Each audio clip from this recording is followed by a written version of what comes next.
সাগরিকায় বৈশাখের দুপুরে খর রোদে গা গরম করেছে বাংলাদেশ ও জিম্বাবুয়ে। ব্যাটিং বোলিংয়ে বাড়তি মনোযোগ ছিল দল দুটির। শুক্রবার দিবারাতের প্রথম টি-20তে মুখোমুখি হবে দুদল। বাংলাদেশ এই সিরিজকে বিশ্বকাপের প্রস্তুতি হিসাবে দেখলেও জিম্বাবুয়ে উপভোগ করতে চায় ম্যাচগুলো। ছেলের বলে নেটে ব্যাটিং অনুশীলন সেরে নিলেন জিম্বাবুয়ের ক্যাপ্টেন সিকান্দার রাজা।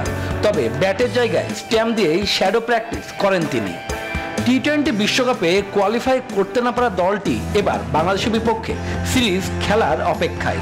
সাগরিকায় বৈশাখের তপ্ত রোদে নিজেদের ঝালিয়ে নিলেন রায়ান বাল, ক্রেগ আরভিনরা। বল হাতেও এনগারাভা, মুজারাবানিরা নিখুঁত লাইন প্লেন খুঁজে নেওয়ার চেষ্টায়। স্বাগতিক বাংলাদেশও কম যায় না, কখনো নেটে আবার কখনো সেন্টার উইকেটে ব্যাটিংয়ে ঘাম ঝরিয়েছেন লিটন দাস। অফ ফর্ম কাটিয়ে প্রিয় দলের বিপক্ষে ফর্মে ফেরার চেষ্টায় তার এমন কঠোর অনুশীলন।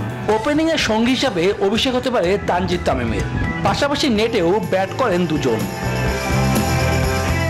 টাইগারদের স্পিন বোলিং কোচ মুস্তাক আহমেদের অধীনে বোলিং অনুশীলন সারেন রিশাদ হোসেন, শেখ মাহিদিরা। তাসকিন শরীফুল্লাহ গতির ঝড় তোলেন। টাইগারদের সঙ্গে ক্রিকেটের সংক্ষিপ্ত ফরম্যাটে এখন পর্যন্ত 7টি সিরিজ খেলেছে রোডিশিয়ানরা। সেখানে সাফল্য বেশি বাংলা ছেলেদের। 3টি সিরিজ জয় স্বাগতিকদের। বাকি 3 সিরিজ শেষ হয়েছে সমতায়, অপরটি জিতেছে জিম্বাবুয়ে।